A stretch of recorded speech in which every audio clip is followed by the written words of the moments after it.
Galileo ने church को बहुत बढ़िया तरीके से ट्रिक किया था। मानते थे कि सूरज सेंटर में है सोलर सिस्टम के, धरती नहीं है, लेकिन उनको पता था कि चर्च ये चीज नहीं मानेगा। तो उसके लिए उन्होंने पहले से ही ग्राउंड वर्क ले करना शुरू कर दिया। सबसे पहले उन्होंने अपनी जो बुक लिखी थी वो इटालियन में लिखी थी। अब उस टाइम जो भी स्कॉलर्स होते थे वो अपनी बुक लैटिन में लिखते थे, क्योंकि लैटिन जो है वो बड़े एकेडमिक्स लोगों की लैंग्वेज मानी जाती थी, और इटालियन कॉमन लैंग्वेज थी क्योंकि गैलीलियो खुद इटालियन थे।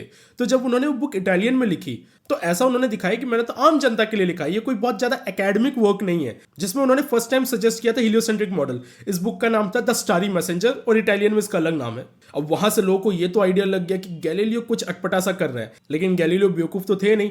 तो चर्च में अपने बहुत अच्छी फ्रेंडशिप बनाने लगे। उन्होंने ड्यूक से बहुत अच्छी दोस्ती कर ली, क्योंकि उनको पता था कि जब उनका ट्रेक स्ट्रांग होता जाएगा तो उनके अगेंस्ट कुछ ना कुछ तो होगा। और बाद में उन्होंने जब एक और बुक रिलीज की जिसमें उन्होंने सीधा बता दिया कि हीलियोसेंट्रिक मॉडल एक लॉजिकल वे है, तो उनको सीधा चर्च में बुला दिया गया ट्रायल के लिए। ये तुमने क्या कर दिया।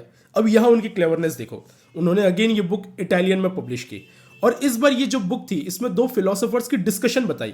एक फिलोसोफर एरिस्टोटेलियन मैकेनिक्स को डिफेंड कर रहा था, यानी कि वो मैकेनिक्स जिस पर चर्च मानता है धरती सेंटर पे। दूसरा जो फिलोसोफर था वो कोपरनिकन फिलोसफी को सपोर्ट कर रहा था, यानी कि सूरज सेंटर में है। अब उन्होंने इसको दो लोगों के बीच का डायलॉग दिखाया। तो जब उनको ट्रायल में बुलाया गया तो वो कहते हैं कि यार देखो, मैंने तो फिक्शन की तरह लिखा था, मैंने तो इटालियन में भी लिखा था, और उसके अलावा उनके अच्छे खासे कॉन्टैक्ट्स भी चर्च में हो गए थे, जिसकी वजह से उनको सिर्फ हाउस अरेस्ट हुआ। अगर वो ये सारा प्लॉट नहीं करते तो गैलीलियो के साथ बहुत बुरा हो सकता था।